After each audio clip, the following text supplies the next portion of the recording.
We are back. I don't even know how he stole that, but he did it. Pilot, early on, got ganked just one time in the bottom lane, didn't even decide to flash, but that was the beginning of Jin Air's domination of MVP in this first game. They got to press some sick ultimate buttons. Look at this one. Shen Stand United brings a friend, brings a taunt too most of the time. A nice global ability for the Nocturne. Here he uses it, devastating into the backline. Turns out, Nocturne Shen GP, pretty easy to play. Teddy doesn't get frustrated this game on the Vladimir. Good performance by him. Love the turn here. Take down the backline and just nowhere to run, even though there were some nice moves by Pilot. Yeah, the turn really, really clean. Teddy, he's got his head on straight, and it looks like he's the one calling the shots now in terms of starting fights and finishing them even. This time around, finishing it, though, was Grace. She picked them up in the back line. This was funny to flash next to the Kai'Sa, say, here, take her, not me. Xiandu dies anyway. And again, it was just a compositional and draft outplay, I suppose you can call it, because, I mean, it didn't even look close. Jin Air just owned them in every facet in this game. Definitely you would say the second round from MVP was very poor. The Kai'Sa into Mundo. No internal consistency, no chance. Teddy, very easy to outplay on the Kai'Sa, but his cooldown too damn short that late in the game. And Jin Air worthy winners for game number 1. Love the Zhonyas on top of the seismic shove. The Taliyah, which is the trade they took, right? They banned the Anivia instead. They gave the Nocturne, they took the Taliyah. They could have guessed that. The Taliyah was useless the entire game. Less damage than the Gragas, Papa Smithy. Yeah, it wasn't good, Valdez. I look at the Kai'Sa, too. Yeah, I mean, there's a lot of nasty things we could say about MVP, but our mothers told us we're going to say nasty things. Why not just say nothing and say, how about a game 2? MVP get a do-over, maybe they'll get a makeover. We'll see something new from them, and perhaps no Nocturne Shen to Jin Air. Can we talk about the Talon Nocturne damage then? Sure. They won, right? So no, but the Vlad and the Gangplank just getting so many opportunities to shell out that damage, especially in the laning phase. Let's take a look at our MVP of game 1. Will be Teddy on the Vladimir. No surprise there. Could you say that one more time? Teddy on the Vladimir. All right. Well, now Teddy can hear it, and I can hear it as well. Bit hard of hearing that, Teddy. He's an old dog like me. 7-0-4. Not quite legendary, but you know what? He'll take it. One step short. Maybe he can get 8 kills in this next one. And, well, they gave the Vladimir over to Teddy. He was 0-4 on the pick previously. Now he finally got that win. So, must be feeling good about that. And guys, we do have a player change. I just got the information. You would have to think this would be on the side of MVP. But who could it possibly be? Well, it's time for Maha back, I guess. No, I believe that blue highlight means we're going to have Motive's second game. Max, traditionally considered the strongest member of the original 5 of the MVP. He's going to be out for game number 2. His Gragas wasn't fantastic, but they had a lot of problems going on in game number 1. It's the younger, more bowl-cutty version of Max, replacing him here in the support role. Has bowl-cutty ever previously been an adjective? I guess not. This may have been the first time anyone has said that in the history of the universe. Would like to think that way, but either way, we'll see what Motive's got. You know, we don't really get to see a lot of this player. It's exciting, you know. In a 8th versus 9th place matchup, we actually get to see some new players coming out and showing us their stuff. It's a single game for Motive this season. It was a loss on Braum. We'll see if he gets something new in this pick and back. This time around, MVP going to be on the blue side, so they don't have a chance to destroy the pick ban themselves. Maybe Jin Air can give them that opportunity. I think Jin Air might just opt back into banning standard stuff. The Swain was the adjustment ban by MVP that seemed to start the cascade. There's a lot of Nova fans in the crowd. I imagine they may be former classmates of Nova, just because there were so many of them. How do you know that? I'm just inferring. Yeah, it definitely seems that way. It says here Hawaiian pizza is the best. I'm not even joking with you guys. Really? Yeah. Yeah. That's why that little pizza was there. It's because of Ian. He said it before. I actually forget how you feel about Hawaiian pizza. I love it. It's yeah, great. all right. No, we are it's in fantastic. consensus here. We believe in Aatrox, Talia, and Nocturne, red side bands, and we believe in Hawaiian pizza. This is the duo of LCK that will always be on point in terms of our Hawaiian pizza. There's a great one, actually, in the Foreign District. A great place that makes Hawaiian pizza over there. Bonnie's, actually, if you're ever interested, over at HBC. Anyway, back to the game. Swain coming in here. Not the most interesting first pick, but definitely one of the most reliable is this Swain on the blue side. A lot of junglers have been loving the Trundle recently. It'd be a bit of a takeaway because we know all about this Swain passive and the Trundle pillar synergy. You consider yourself a pathing jungler. I'm thinking of Tarzan and Score. You're a big fan of the Trundle. So the Kindred priority, of course, is abated because the Kindred is banned. We're going to see a Trundle Tahm Kench first round by Jin Air. It's a couple, well, actually, just the one pick, the Tahm Kench, that was banned on the blue side this time around. So you can tell that Jin Air definitely has high priority in terms of the Tahm Kench, so they will pick that up. It's going to be good against a Morgana. You know, someone gets bound up or soul shackled or anything like that. You can always just gobble up whoever that is. And they're going to steal away the Ezreal away from Teddy.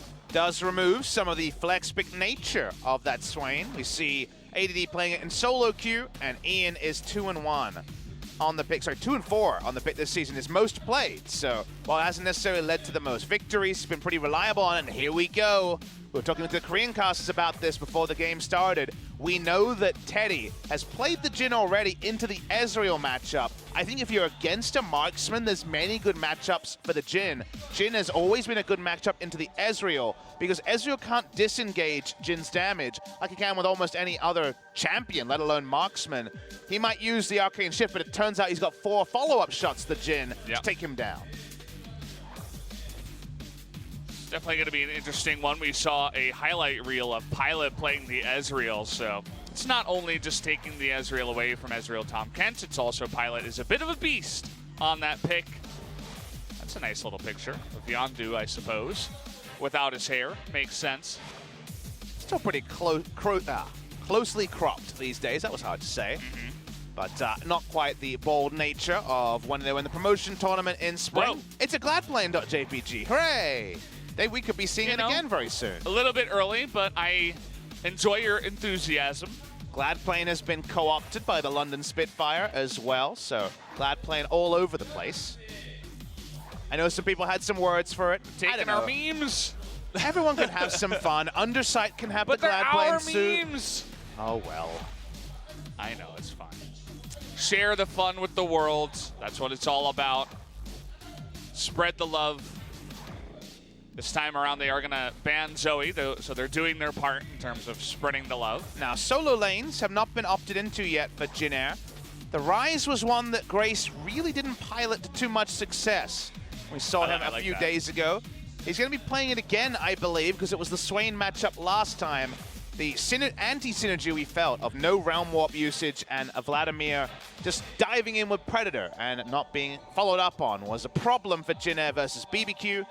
It's going to be the Swain versus Rise matchup. I'm hoping Grace a bit more in tune with his teammates this time around. Mundo hovered down to the last second. They pick it up this time. How are you feeling about this, Mundo? Do you feel like it works out a little bit better for ADD this time around?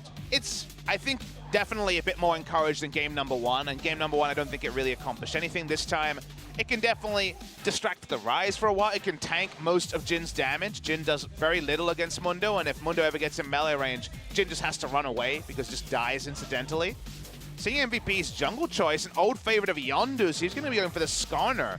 I imagine just on the closest target, maybe just the Tahm Kench here, because actually getting in range of Jin is going to be very difficult for the Skarner. You know, Tahm Kench, we might see him go for the cleanse Tahm Kench, which we've seen in the past, just to deal with some of the other CC they have on the side so he doesn't get caught up too much. But a lot of QSS purchases will also come in. A lot of lane counters left open against Mundo. The Darius noticeably does fall through, and it has not been a big pick in recent memory. Someone wants to return to the Gnar, play the Ruined King Gnar. Most likely going to be visited here. That gets them a very strong top lane and the potential to set up some siege with the Jhin. Not going to be the strongest siege ever. It is only Ryze Jhin for the siege play. But I think this is going to be largely around winning bot lane, as Jhin can have a field day against Ezreal. Tom Kencho, no. You look at the front line on the side of MVP, definitely a bit of a scary one. Lots of lockdown in terms of the Mundo, Skarner, and the Swain. So part of that Skarner is, you know, you want to get on top of the Tom Kents, the main target, but it also just makes a lot of the people on the side of Jhin Air have to purchase that QSS at a really awkward time in their item builds, usually pretty early on, so they don't get too far behind. And overall, it's a pretty decent choice. You can farm up the jungle quite fast and get on the map early for that level 6. Bit of a pick comp here from the side of Jhin Air. The Trundle Pillar into the Deadly Flourish, and of course Ryze. Gives him a lot of pick options, but the pick is also there for MVP. I feel like could be a lot of snowball in the mid game. Where you have is Pilot's Ezreal against this Jhin. It's an old favorite of Teddy's. It's fun to see this Hail of Blades Jhin on the Rift once more. Making its way back, already has 1 win on this champion. We'll see if he can recreate that, or will we go to a game number 3? I'm sure MVP, they didn't look all too disappointed after game number 1. They were just like, well, we screwed up the draft, guys. Sorry about that. Let's try to come back. They should feel like the stronger team. They have the better win rate, but we'll see what they can do if they can recreate the win against Jhin Air once again in round number 2. The countdown has started. Let's jump into game number 2.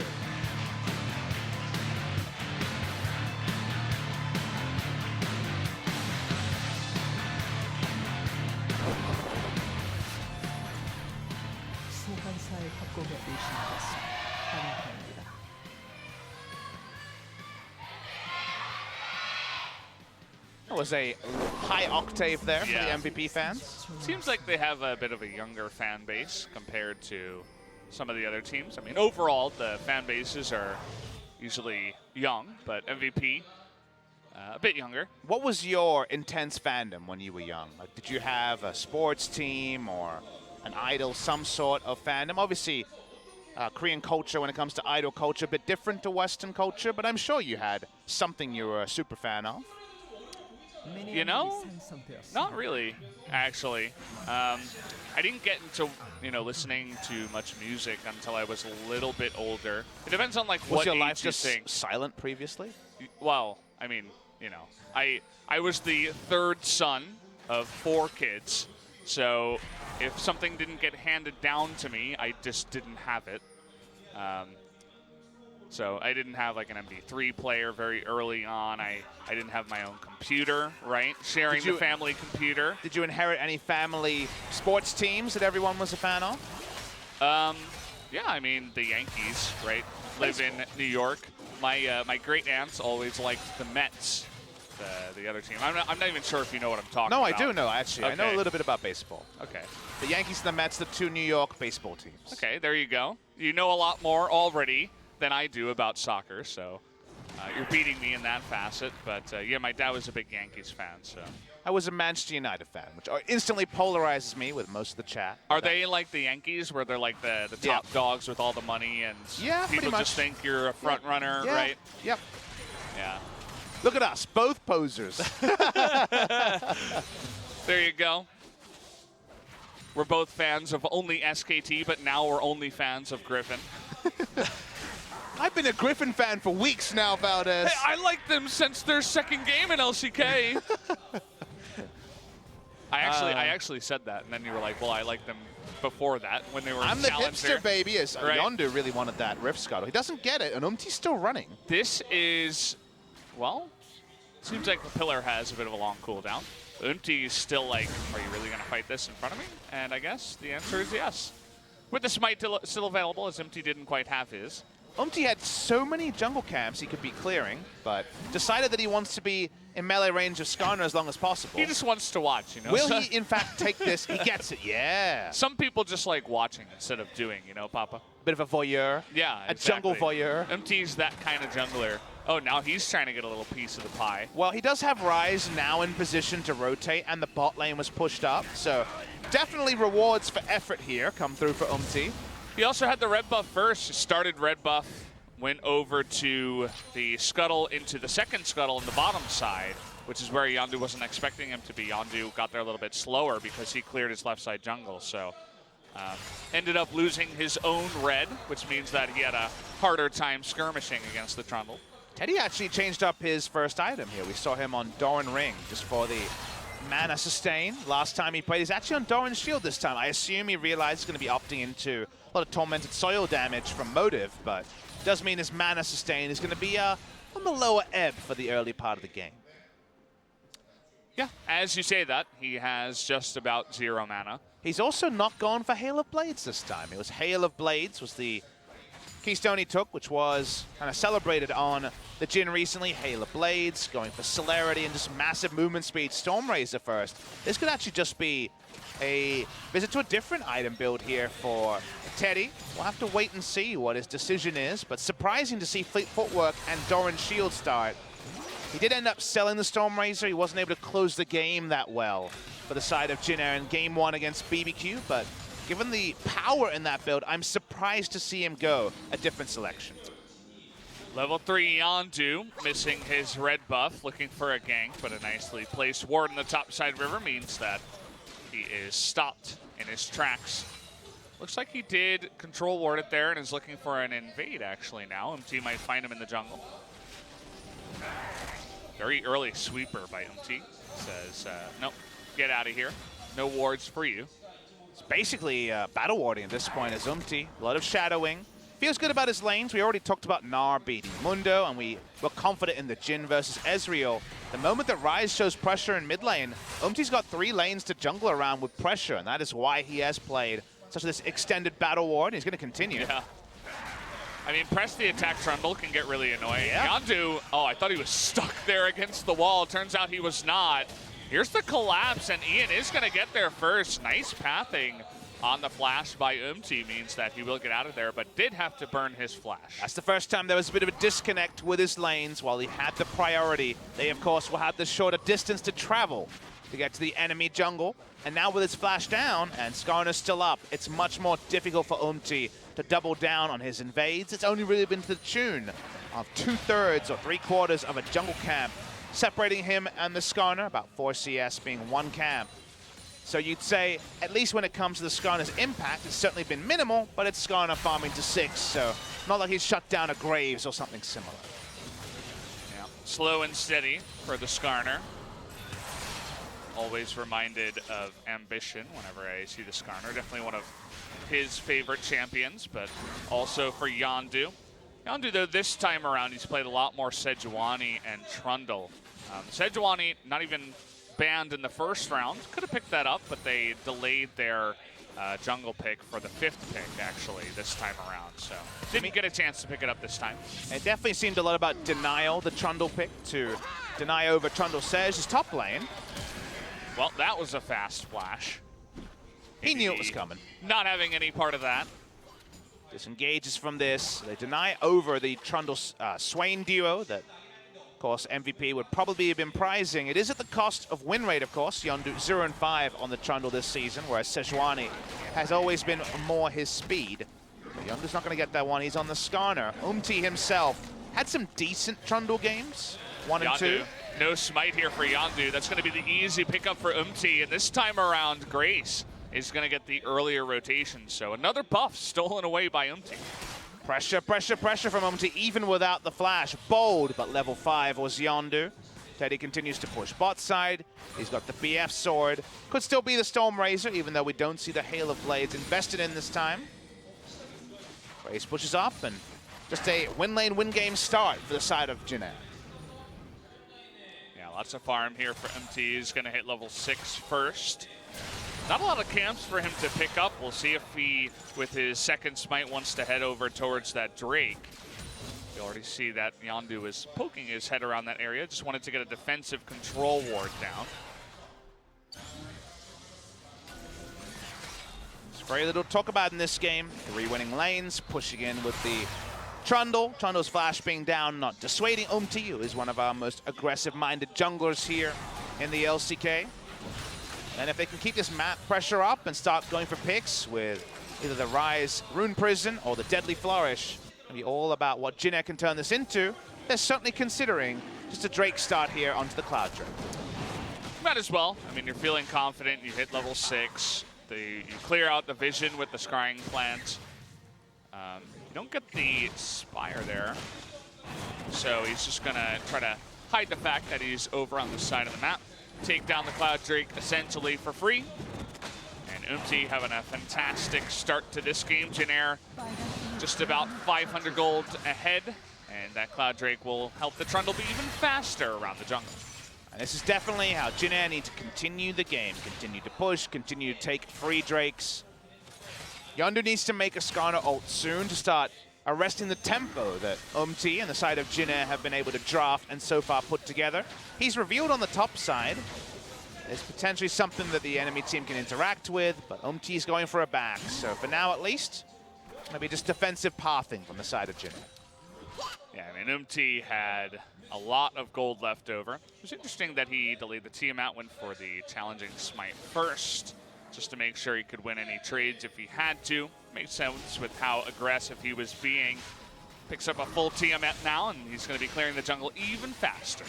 Probably going to be a bit better in killing the Mountain Drake than the Tiamat also. Be pretty close, all things considered, but you're right. He seems to know what he wants to do here so far, Umti, and has not been collapsed upon to the tune of his death just yet. We just want to see some teamfight execution from Grace. Again, to me, his Rise was pretty poor in the loss against BBQ. Team communication has seemed better for Jin Air, but they had ultimates to engage with in game number 1.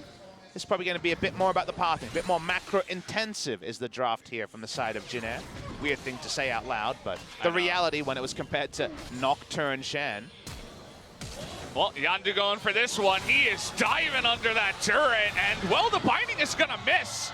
Not sure if that's going to matter, and actually it definitely does because the damage would have finished Teddy off. So unfortunately, Motive coming in, Flash Ignite, but misses the binding, means that Teddy gets out alive. Ends up being an equal summoner trade as well. Double Flash on both sides, although crucially, Nova and Teddy both lacking in that. On the top side here, Grace rotating. Kind of an awkward pillar there as ADD is just funneled into the left side, the safer side to escape from. They saw Grace as well, so they forced the TP, immediately back off. He's going to pick up top side control for now at least. Control wards to speak of as well. Very deep one, actually a lane ward essentially here onto the Krug camp to spot the Skarner rolling through on Predator. Ward that you can always employ against both the Skarner and the Rammus, or basically any Predator jungler. The Stormrazor build was adjusted to be built out of double daggers. Still a chance he goes for Rapid Fire Cannon Infinity Edge, but really are expecting the Stormrazor from Teddy. Here we go, nice little ultimate, gonna lay down some fantastic damage, both Motive and Pilot. Pretty low here. Notice that Yondu is nearby, but the push is coming on in, gonna force that True Shot Barrage. Teddy getting really aggressive in here. At the Tom Kench, so not too worried. Just trying to get the health totals down and force a recall out of Pilot before he has a big item purchase. Fourth bounce of the grenade. Might just force him out of this one. Where's the Deathfire touch when you need it? I know. It's been a long time. Feels like a long time. I'm a Rumble main, It's only one season, actually. 1 year. I'm a Rumble main, so I'm still feeling the pain. Yeah. Comment ain't what it used to be, as we're looking for a turret dive onto ADD. Okay, well this time around, looks like he's dead meat. There you go, first blood over to the side of Sowan in the top. Here comes Yondu though, looking for a follow-up. Does have the Impale. MT getting pretty low here, but he is gonna flash out of this one. Might just be Sowan the only one, but he is gonna flash out as well. 3 flashes to get out of that one just for the first blood. A lot of flashes taken down, but Teddy's bot lane getting a lot of farm and turret damage done as well. So that's why you invest the flashes. Usually it'd be a steep cost, but Teddy getting all this free farm, and surely this turret will go down very, very soon. Still big advantage the side of Jin Air. This time they're gonna rotate the Mundo on over. You mentioned how Jin alone doesn't really have too much fun against the Mundo, so suppose for now the turret will stay alive. Watch the replay of the top lane play. They knew they had a lot of chance to kill the Mundo here. Very, very low already. Executioner's calling means there was healing reduction, so goodbye there. Then Yondu rolls in, doesn't have his flash. We saw it used and traded in the bot side. But these are, of course, 3 members that weren't involved in the double flash that happened. So1 tries to hold on, hoping that he could hop or get the movement speed of the transformation and get out. But he has to use a summoner as well. We'll see if MVP can set up a power play now around the Rift Herald, maybe to trade upon all the flashes being down. They set up a nice amount of vision, at least, with that push. Motive pushes in, uses all of his wards up on the top side. Can't give too much ward credit, though. Look at how many control wards Jin Air have on the map, and right now, there's actually none down by the side of MVP.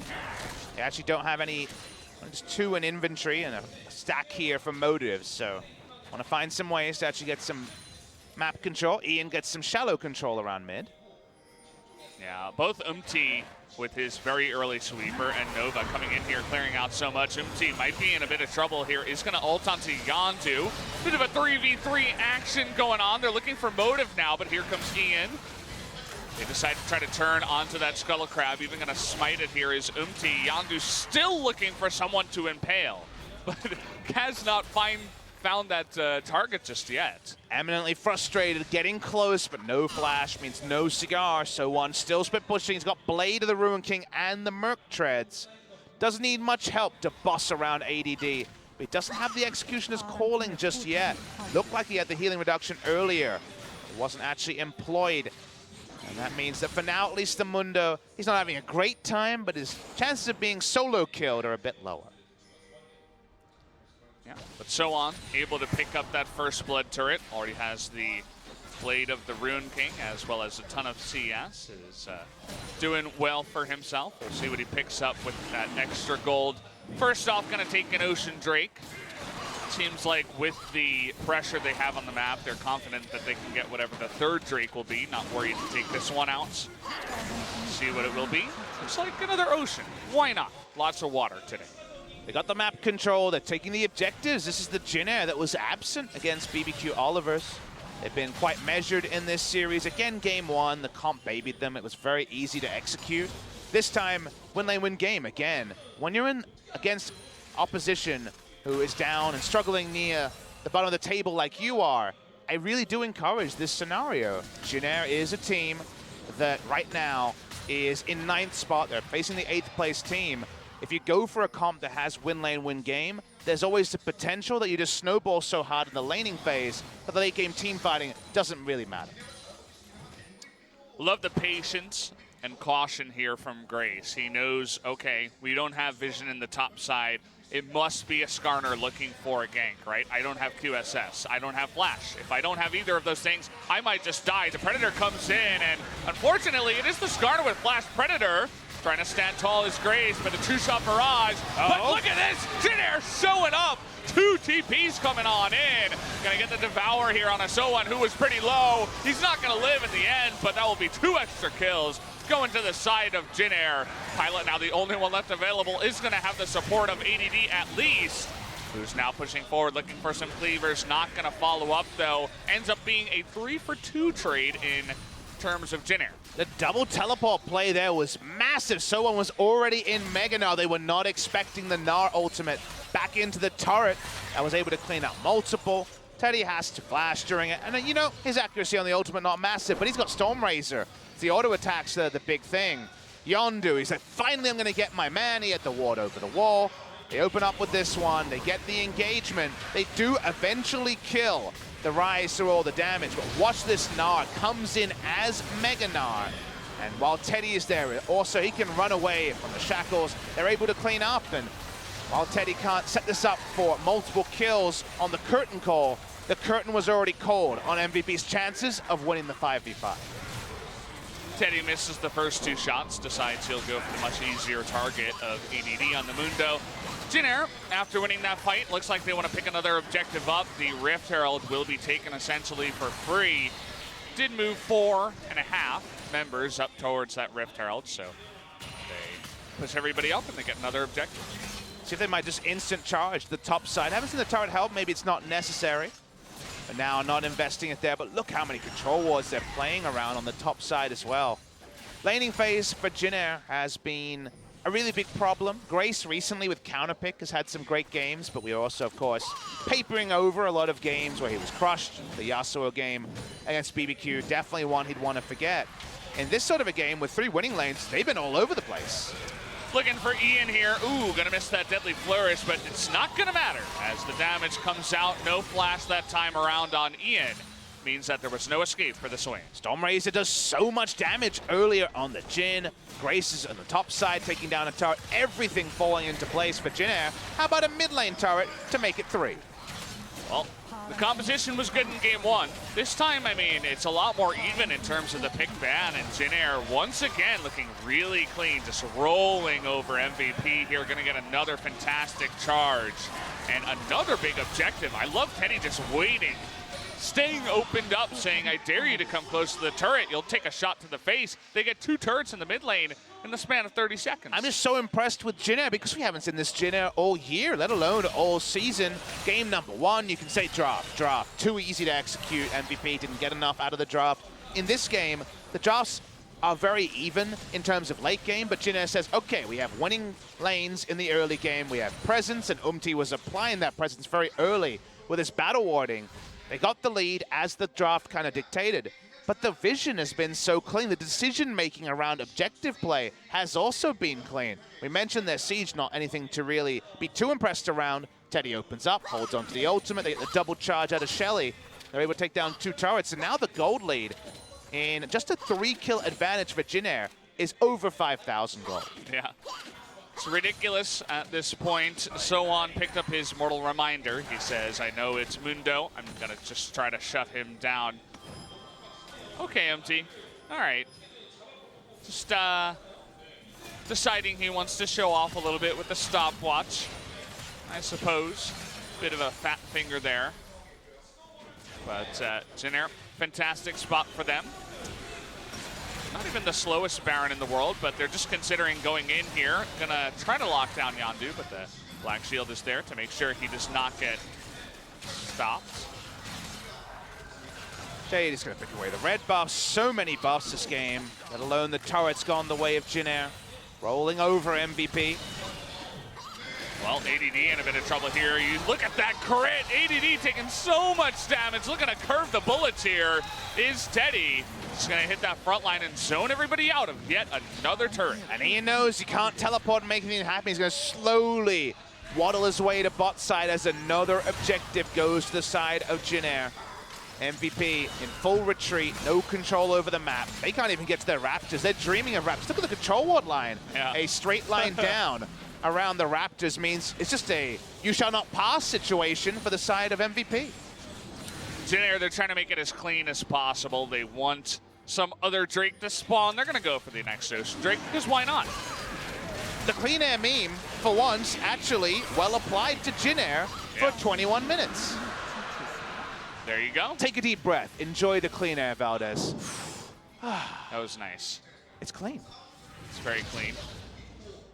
Summer here. Generally, the air gets cleaner in Korea after the spring. I've been leaving my windows open. It's been nice, even though it's been hot as all hell here. How about a third Ocean Drake for Jin Air? How does that sound? Sometimes life's a beach. What can you do? I like how you did a fake laugh into an actual laugh. Yeah. Nicely done, Valdez. It's because I tried to do haha, but then I messed that one up and it sounded a little bit weird, so I laughed at my own laugh. It gets weird over here sometimes in Korea. Well, Jin Air just roll through. MVP, barring the mother of all Skarner ultimates, really don't have many ways to make this happen. I don't think the Swain teleport flank will work, but you might as well try it. You do have 10 stacks and Azonias, so Ian has definitely been an onlooker in this game. Yeah, I mean, we've been seeing Swain be banned out from, even the red side at times in some of these games, as teams that build comps around him that are towards the top of the ladder here just find so much success with that pick. Hasn't shown much in this game, though. See what he can do. By the way, I haven't seen a single binding land this entire game. So you're saying that maybe substituting out Max, traditionally their best player. Okay, there you go. He hit one. All right. He got empty. Screw you, Max. You're staying on the bench, mate. Motive clearly better. I don't know why I got more Aussie with that one. Well, Jin trying to front line. Let's rejigger that one. Yeah, you know, he's been very confident, that's for sure. I mean, he's been, I wouldn't call it overconfident because you do have the Tomkins right behind you, but the Jin just charging at the Ezreal and the Skarner in the mid lane, what I saw about 2 minutes ago, that's definitely oozes confidence from the level 13, nearly 300 CS, most in the game, Teddy on the Jin. Well, you see, Valdez, they are winning in CS in every role, all of them, like everyone. Wow. By a lot. Just because MVP can't get to the farm. Remember, the control wards have been super aggressive. MVP, to their credit, put down 3 and say, we're going to get wolves. What you going to do about it? And Jenna kind of looks at them quizzically and doesn't really understand. But ganking in. Yeah, trying to get on top of Nova and Umti here. Nova is not even going to get a chance to use that great health. Umti forced to flash here, and ADD, once again, they don't learn, but he doesn't die on the Mundo here. Trying to follow up on the chase here is Pilot as well as Motive. The damage coming out of Grace is also really crazy, but trying to lock them down on the back foot. You can see them continuing the chase. Trying to snipe him out here is Teddy right now. Does get a nice shot onto Motive. Only 1 kill in the end, just go the way of MVP. From behind, they actually find a way to get the gap closed on the Swain. He was never pressed there from Nova. He was never able to use the gray health and actually turn around. So got popped very early into the equation. By far the best case scenario for MVP. They buy themselves some life. I don't think it's in the service of a comeback, but you got to do what you got to do. We're going to watch the replay of how this happened. I believe it was an aggressive Abyssal Voyage. We get the confirmation here. That was the start of this. But who was pincering who was a question that Jin Air quickly realized. I mean, they don't have the deep vision in the blue side jungle to really see this. They have the 1 ward pretty deep, but I suppose that the 2 members went through the control wards instead. So not seeing it, thought they could 3v1, but in the end, just a little bit too aggressive from Jin Air. From there, no further kills, but a lot of resources used from Jin Air defensively that haven't had to be the entire game. We mentioned the Mundo does have a great role as the game goes on. Still, again, plenty of healthy skepticism that MVP can actually re-engineer a fight like that if it's not opted into by the Abyssal Voyage, as Nova did in the last fight. That was actually a lot of damage from the Gnar. It is a full damage Gnar, so I guess we shouldn't be surprised. Yeah. Looking for the Black Cleaver next. Gonna be a nice idea against the Mindu, who has a healthy amount of armor. Thinking about this Baron, mentioned it before, they don't have the fastest one, especially without the full damage Gnar. But they have Rise, you know, Jin Air's not, or rather, Jin is not awful. He's not the best for sure. They have good turn. Yeah. Realm Warp, the Rise, the Jin, all of those champions much better at turn than they are at burning the Baron. So we'll see. Seems like Jin are just going for the same plan, as Teddy doesn't get the Devourers very early, it turns out. A lot of people would devour just to decrease the damage onto the Jin, but he has a Vamp Scepter, so I guess can slowly crit his way to some more life. Double Ocean Drake as well. Well, they've decided it is time for the Baron, although Umti hasn't decided. Looks like he wanted to he's lifestealing tank off the him Baron for the lifesteal, yeah. But I feel like the trade didn't was work. Baron did not like that very much. She's a bit angry.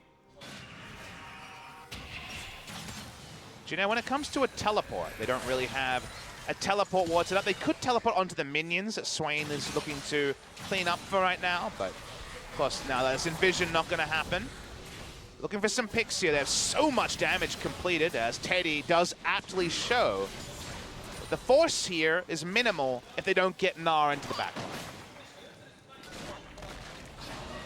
As for right now, the backline will consist of another Ocean Drake. They want another one to spawn for this Elder. We'll see what they do get up next here. The rest of the team just waiting is going to be a Mountain Drake, so we'll definitely help them out with a little bit more of the burn of the Baron. No Infernals for Teddy to hit the crazy numbers he was before. And to be honest, no Halo Blades. We were seeing him jump from 600 to 850 AD as the calculations, the Halo Blades, and all the other interactions for the Jhin was going on in that final game. He's very close to level 16, that third point curtain call. Jhin continue the full court press. But do notice that MVP's gold disadvantage hasn't grown in the past 3 to 5 minutes. Always a small worrying trend that we eventually realize. The ability for Pilot to try to carry once he gets to the later game is always a bit scary. Ian on the Swain hasn't had the biggest game this time around, but can also be scary as the game goes on. Jhin should look for a grouped vision mission to allow the Gnar to actually look to pressure the Mundo and then Realm Warp into the Baron Pit. We saw a great Realm Warp yesterday by FLICKR into the Baron Pit to allow SKT to pick up the Game 1 victory in the Telecom War. Here the Realm Warps have been a lot less of a big factor in the game, and the Gnar is frustrated because he's built purely for lane but can't actually push any further than what you see on the minimap for fear of being taken down or collapsed on by MVP. Yeah, the defensive vision out of MVP is good. They're delaying the game quite well. I think it's going to get to a point where Jhin just gets fed up. You know, this isn't Gen G or a Freaka where they're like, okay, no 50-50 Barons. We need to do this correctly. We're willing to wait, 5-10 minutes if we get the perfect Baron or the perfect pick. Jhin might just get fed up and say, the hell with it. We're just going to go for the Baron. We don't care about you guys. So speaking of which, they're looking for the jungler, and Ipti is going to get caught out there just pushing alone to try to clear a control ward. Not recommended. He's definitely an impulsive player, Valdez, and he shows that impulsivity by walking up without his team. No Tom Kench, no disengage. MVP don't feel strong enough to head to the Baron straight away, but death time is 25 seconds, and he has to waddle his way back as well unless he gets a Realm Warp assistance. So MVP will clear vision and potentially buy themselves time as, okay, they're all inning as well. Everybody in the pit, 5v the Baron, the rest of everyone. We do have the TP coming in, so they do want to commit to a 4v5 here. And Jhin do it, lots of the damage coming on into ADD. There's the crit, the Baron is going to get low. Ian is trying to turn here, and there it is, the Baron will go over to the side of MVP. Sowan versus Pilot. It looks like someone is going to back off in the end, and nobody can get locked down here. The TP is committed to by Jhin, but they don't fully commit to the 4v5, and then MVP picks up the Baron free. Big mistake for Sowan to come in exhausted on the teleport. Had no Mega Gnar bar, wasn't able to do anything. Should have stayed and taken the inhibitor turret and potentially the inhibitor while Teddy, Nova, and also Grace were trying to just slow down the Baron take. Instead, they come away with nothing because of a split call around the Baron. Yeah, definitely a bit of an awkward situation. So on going in, he's like, hey guys, what am I doing here? I guess I can auto-pilot a little bit and then be scared and run away from him once he starts fighting me. And MVP, they've opened up the game. They actually do have a chance now to come back into this one. We'll see how much of a Baron power play they can get. Right now looking for the first turret of the game. Definitely a pocket of pollution in the air robs us of a true clean air game. Jhin definitely mismanaging around there, all started by Omti's brashness with his face check. Remember when we think back to the draft, we said, okay, win lane, win game for Jhin, and they did to a point for sure. 22 to 25 minutes of clean gameplay. But we also said ADD does have a role in the team fights here. He can shut down Teddy with a now level 17 Mundo. The Baron buff will buy a lot of time for MVP. So actually leveraging their team comp in what will probably have to be pretty even footing fights is not what Jhin were looking to do about 5 minutes ago. A little turn up towards the top side as nobody's around here. They're looking actually for this luxury turret. Will pick it up.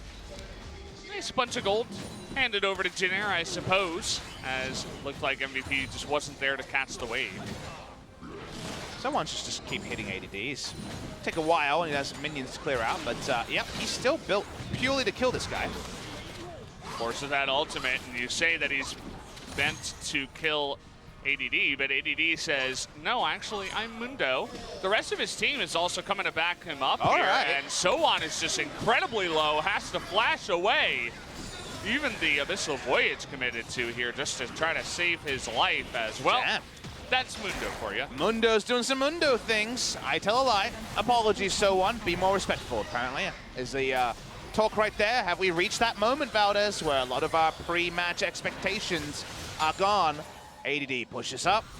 Teddy, will he ever get true damage done in these fights? Seeming unlikely. MVP start the siege, and still 40 seconds of Baron here for MVP. Now looking for the third turret of the game for their team. Moving as a unit now. Nothing like a Baron to get everybody on the same page. Try to push down some of these lanes. Now there's still 3 turrets behind Jin Air, but you can tell that they're trying to bite off a little bit more. The TP is going to come in here from Pilot now into the mid lane. As perhaps another inner turret into Mountain Drake wouldn't be half bad. Jin recalling, hasn't grouped just yet, going for that last item. Gets an Infinity Edge. That's actually a pretty big buy for Teddy, but I'm not sure it'll be enough. Well, he's going to crit Ian in the face, but look at Nova nearly dying on the backside. Is forced to stopwatch in the back there. And all that poke that they do have, the Vision of Empire and the True Shot Barrage committed to just to try to kill him. Perilously close now between MVP and Jin Air. MVP's teamfight comp that should never have gotten online, barring that big mistake from into Jin Air, not even taking an inhibitor on the bot side. They got that second lease on life. They seem to be enjoying this one. Not again, Why, Not again! Okay, he's gonna flash out of that one, but... No, that's not okay. He should not have been there. Yeah. He doesn't die, but it's not okay. Let's not encourage flash donations, which is what it was. He's a very charitable man, you know? Here, take my flash. I don't need it. How about a third game?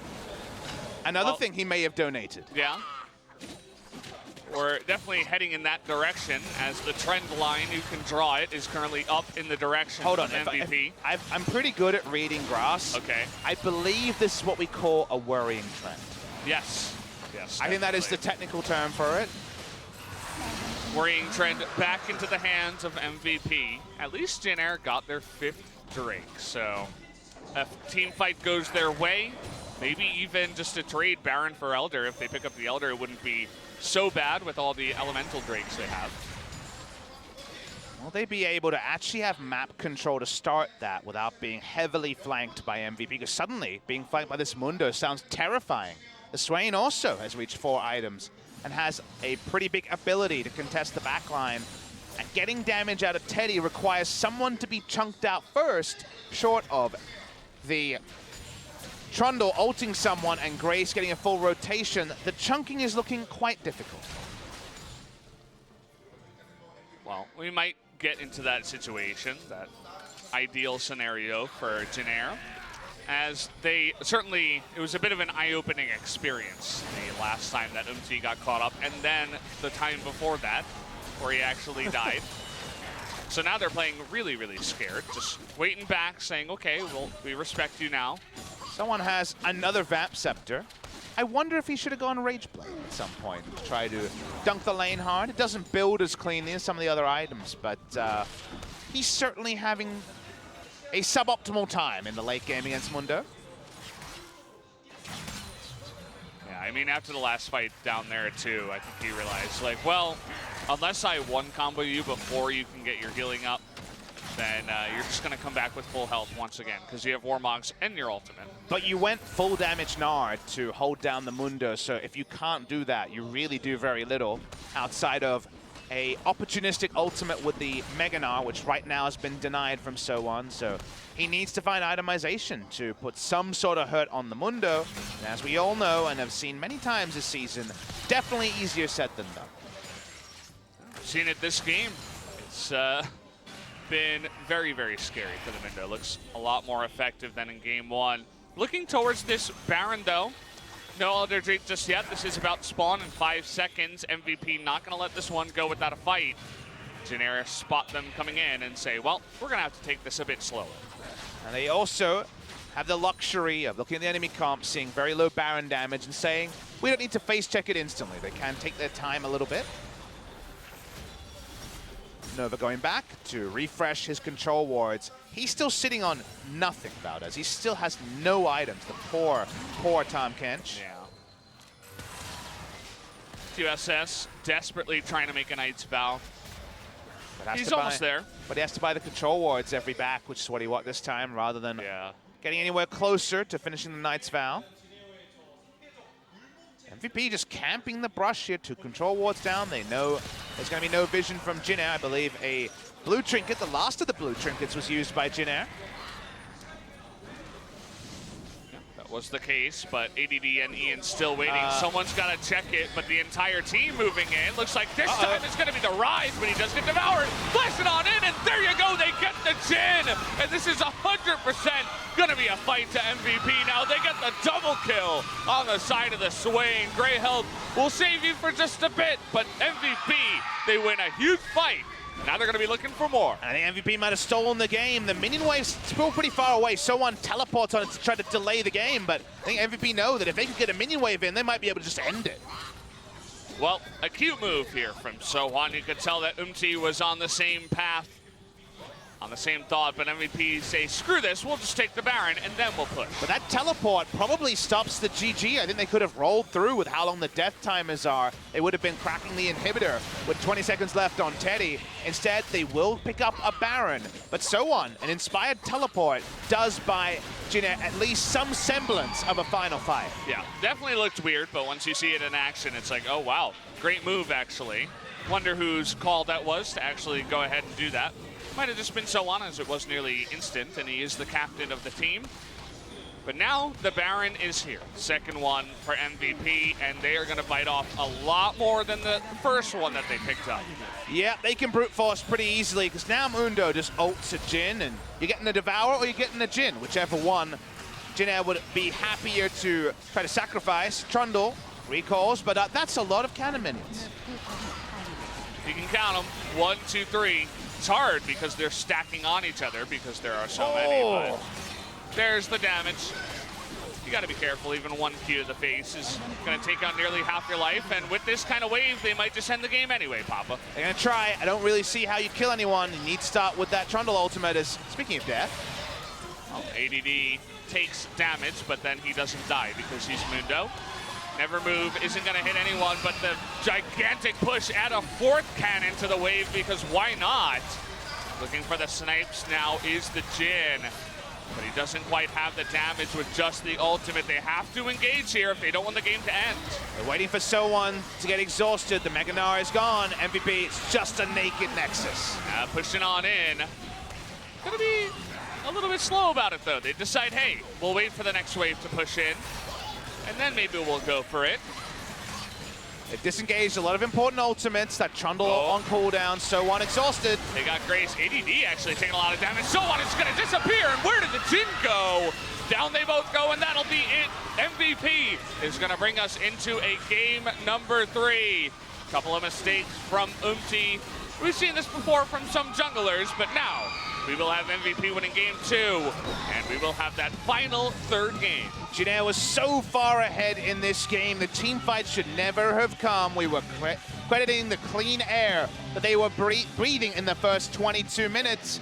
But eventually, after the laning phase was over, a couple of turns, a couple of Barons, and MVP do find the team fights that did not look like they were on the horizon. Big mistake from Jin Air. Very clear VOD review here of what they should have done and what they did. They can't get a big enough lead for the second time with the Jin. They have trouble closing out the game, but this time they go on to lose.